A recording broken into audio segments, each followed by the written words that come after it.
Tutors अड्डा 71 में आप सभी का स्वागत है। जैसा कि जूनियर असिस्टेंट 5512 के लिए कंप्यूटर की क्लास बहुत महत्वपूर्ण हो जाती है।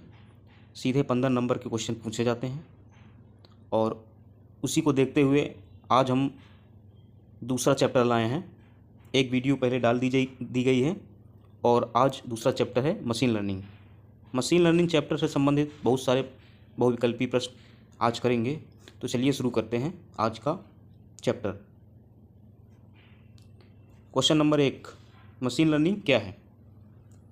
तो देख लेते हैं मशीन लर्निंग क्या है। तो ऑप्शन में देख लेते हैं, कंप्यूटर प्रोग्राम के उपयोग के माध्यम से ज्ञान का चयनात्मक अधिग्रहण। ऑप्शन बी है मैनुअल प्रोग्राम के उपयोग के माध्यम से ज्ञान का चयनात्मक अधिग्रहण। ऑप्शन सी है कंप्यूटर प्रोग्राम के उपयोग के माध्यम से ज्ञान का स्वायत्त अधिग्रहण। तो ऑप्शन नंबर सी राइट हो जाएगा यहाँ पे। Option number C right.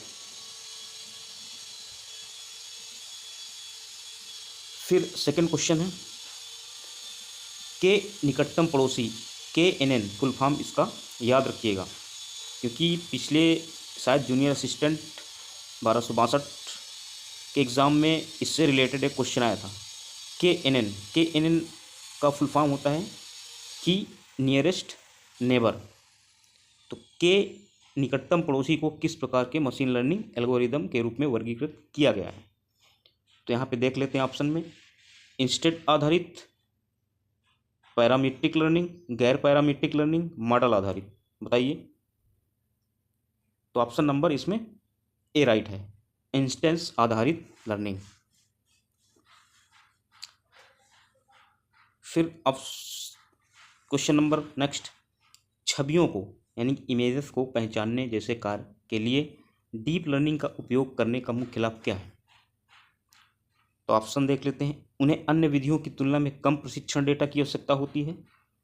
Option B है उन्हें अन्य मॉडलों की तुलना में समझना और समझाना आसान है। ऑप्शन नंबर सी, वे डेटा से जटिल विवरण स्वयं सीख सकते हैं। वे डेटा से जटिल विवरण स्वयं सीख सकते हैं। तो डीप लर्निंग का जो है मेन काम क्या होता है?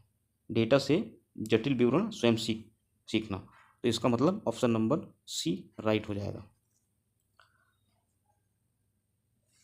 तो इसका व्याख्या देख लेते हैं, गहन शिक्षण यानी कि इसको बोलते हैं डीप लर्निंग। ठीक है, इसका हिंदी में है गहन शिक्षण बोलते हैं। तो डीप लर्निंग डेटा से जटिल विवरणों का पता लगाने में बहुत अच्छा है। ये मेन जो है डीप लर्निंग का जो काम है वो ये है कि डेटा से जटिल विवरणों का पता लगाने में बहुत अच्छा है, विशेष रूप से छवियों को पहचानने जैसे कार्यों में, यानी कि इमेजेस को पहचान बहुत जल्दी ये डेटा से जो है पहचान लेता है। फिर है next question, binary classification, binary वर्गीकरण समस्या के लिए कौन सा एल्गोरिदम सबसे उपयुक्त है? बताइए।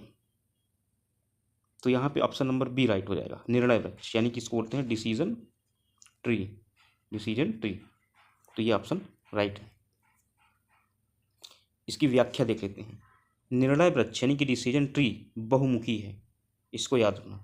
और वर्गीकरण समस्या, यह क्लासिफिकेशन जो प्रॉब्लम्स होती हैं के लिए उपयोग किए जा सकते हैं, विशेष रूप से बाइनरी वर्गीकरण के लिए, जहां आउटपुट को 2 वर्गों में विभाजित किया गया है। इसको आप याद रखिएगा।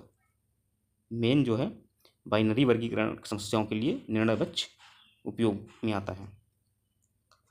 फिर इसके बाद है पर्यवेक्षित और अपर्यवेक्षित सीखने के बीच मुख्य अंतर क्या है?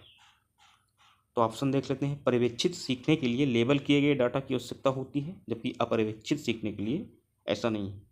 ऑप्शन बी है पर्यवेक्षित सीखने में लेबल की भविष्यवाणी की जाती है, जबकि अपर्यवेक्षित सीखने में पैटर्न की खोज की जाती है। ऑप्शन सी क्या है, पर्यवेक्षित सीखने का उपयोग वर्गीकरण के लिए किया जाता है, जबकि अपर्यवेक्षित सीखने के लिए उपयोग प्रतिगमन के लिए किया जाता है। और ऑप्शन डी में क्या है, ऑप्शन डी में है पर्यवेक्षित सीखना हमेशा अपर्यवेक्षित सीखने की तुलना में अधिक सटीक होता है। तो इनमें से कौन सा ऑप्शन सही है? पर्यवेक्षित सीखने के लिए लेबल किए गए डाटा की आवश्यकता होती है, जबकि अपर्यवेक्षित सीखने के लिए ऐसा नहीं है। ऑप्शन नंबर ए राइट है।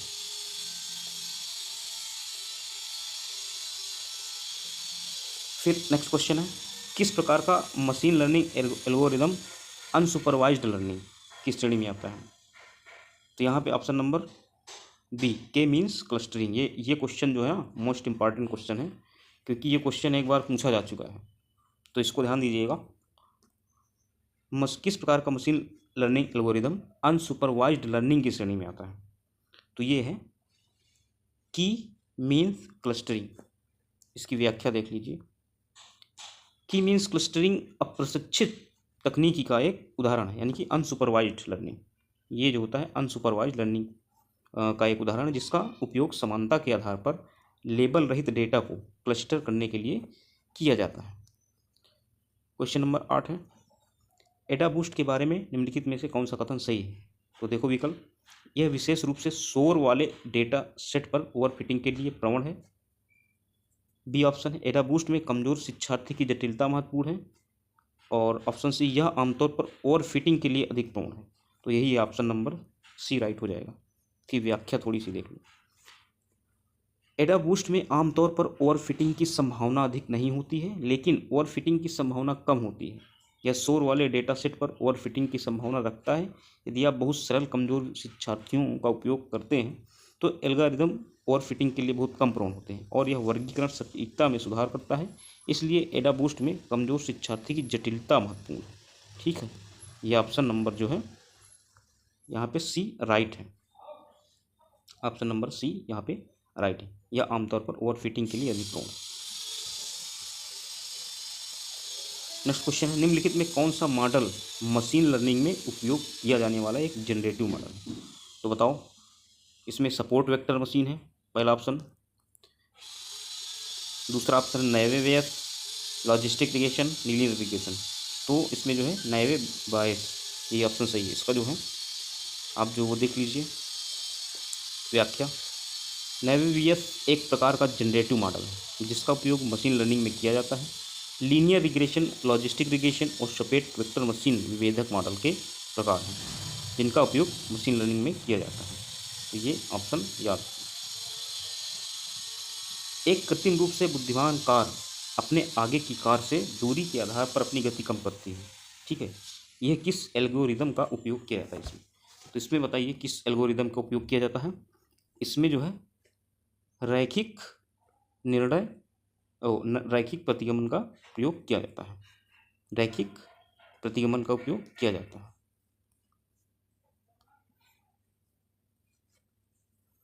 फिर नेक्स्ट क्वेश्चन है,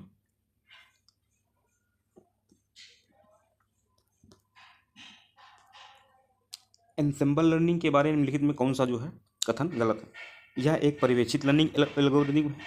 यह एक अपर्यवेक्षित लर्निंग एल्गोरिदम है। अधिक यादृच्छिक एल्गोरिदम का उपयोग एक मजबूत एंसेंबल के लिए किया जाता है। एंसेंबल को उन कार्यों में अधिक लचीलापन दिखाया जा सकता है जिन्हें वे दर्शा सकते हैं। तो यहाँ पे ये एक अपर्यवेक्षित लर्निंग एल्गोरिदम है। कौन सा? एंसेंबल लर्निंग जो होता है वो अपर्यवेक्षित लर्निंग एक एल्गोरिदम है। यहाँ पे व्याख्या इसकी है, एंसेंबल लर्निंग एक अनसुपरवाइज्ड लर्निंग एल्गोरिदम नहीं है। यह एक सुपरवाइज्ड लर्निंग एल्गोरिदम है जो कई मशीन लर्निंग तकनीकों को एक पूर्व अनुमान मॉडल में जोड़ता है ताकि भिन्नता और पूर्वाग्रह को कम किया जा सके।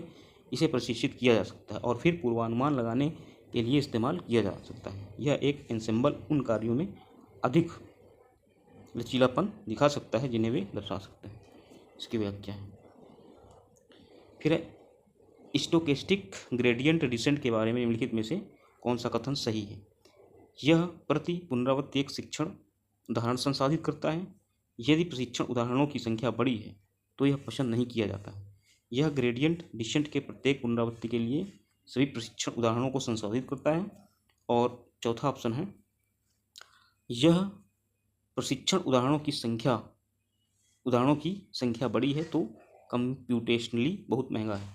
तो ऑप्शन नंबर इसमें कौन सा सही है?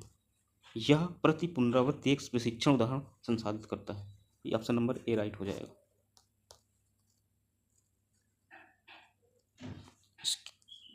व्याख्या क्या है? स्टोकेस्टिक ग्रेडियंट डिसेंट प्रति पुनरावृत्ति एक प्रशिक्षण उदाहरण को संसाधित करता है, यानी यह एक समय में एक डेटा बिंदु के आधार पर वेट वेक्टर को अपडेट करता है। अन्य तीनों बैच ग्रेडियंट डिसेंट की विशेषताएं हैं, ये ध्यान देना है।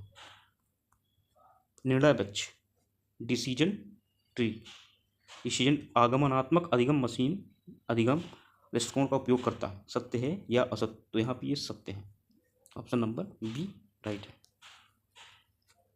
इसकी व्याख्या जरूर देख लीजिए। निर्णय वृक्ष जो डिसीजन ट्री होता है, आगमनात्मक शिक्षण मशीन लर्निंग दृष्टिकोण का उपयोग करता है। आगमनात्मक शिक्षण प्रणाली को पिछले ज्ञान या प्रशिक्षण डेटा में पैटर्न और नियमितताओं को पहचानने और उनसे सामान्य नियम निकालने में सक्षम बनाता है। निर्णय वृक्ष को एक आगमनात्मक शिक्षण कार्य माना जाता है क्योंकि यह अधिक सामान्यीकृत निष्कर्ष निकालने के लिए विशेष तत्वों का उपयोग करता है। नेक्स्ट क्वेश्चन है 40 नंबर। कैंडिडेट एलिमिनेशन एल्गोरिदम का वर्णन कौन से तत्व करते हैं? डेटा सेट पर निर्भर करता है कि केवल कैंडिडेट परिकल्पनाओं का एक सेट है, केवल उदाहरणों का एक सेट है, कि उदाहरणों का सेट कैंडिडेट परिकल्पनाओं का सेट, मतलब उदाहरणों का सेट भी है, कैंडिडेट परिकल्पनाओं का सेट, दोनों। डी नंबर सही। 15 नंबर। निम्नलिखित में कौन सा कथन बूस्टिंग के बारे में सही नहीं है? बूस्टिंग यह मुख्य रूप से पूर्वाग्रह और विचरण को बढ़ाता है। Option number A. बी क्या है? यह पिछले शिक्षार्थियों की गलतियों पर अगले शिक्षार्थियों को प्रशिक्षित करता है, प्रशिक्षित करके पूरक आधार विद्यार्थियों को उत्पन्न करने का प्रयास करता है। यह दो वर्गीकरण समस्याओं को हल करने की एक तकनीक है। कि लास्ट ऑप्शन है, यह पूर्ववर्ती वर्गीकरणकर्ताओं में गलत वर्गीकृत डेटा के भार को बढ़ाने के तंत्र का उपयोग करता है। तो यहाँ पे ये जो है ऑप्शन नंबर कौन सही है? बूस्टिंग के बारे में कौन सा सही नहीं है? बाकी देखो, यह मुख्य रूप से पूर्वाग्रह और विचरण को उठाता है, ये सही नहीं है। यहाँ पे ये ऑप्शन सही नहीं है, बाकी तीनों जो है यहाँ पे सही है। ये देखो, बूस्टिंग पूर्वाग्रह क्या होता है? बूस्टिंग पूर्वाग्रह और भिन्नता को नहीं बढ़ाता है, लेकिन यह मुख्य रूप से पूर्वाग्रह और भिन्नता को कम करता है। यह दो वर्गीकरण समस्याओं को हल करने की एक तकनीक है और यह पिछले शिक्षार्थियों की गलतियों यानी गलत वर्गीकृत डेटा पर अगले शिक्षार्थी को प्रशिक्षित करके भार बढ़ाकर पूरक आधार शिक्षार्थी उत्पन्न का प्रयास करता है। ये आज का जो चैप्टर था मशीन लर्निंग, उससे संबंधित बहुत सारे बहुविकल्पी प्रश्न थे और कल जो है वीडियो एक अपलोड की जाएगी। तो कल वाला भी चैप्टर काफ़ी महत्वपूर्ण होगा, है ना? तो उसको आप देखते रहिए। 8-10 क्लास अभी जो है कंप्यूटर की बहुविकल्पी जो है बहुत इम्पॉर्टेंट क्लासेज जो है इसमें करवाई जाएंगी। यदि वीडियो में जो वीडियो अच्छी लगी हो, अगर नॉलेजेबल वीडियो हो, तो आप लोग चैनल को सब्सक्राइब कर लीजिए और वीडियो को ज़्यादा से ज़्यादा शेयर करिए। धन्यवाद।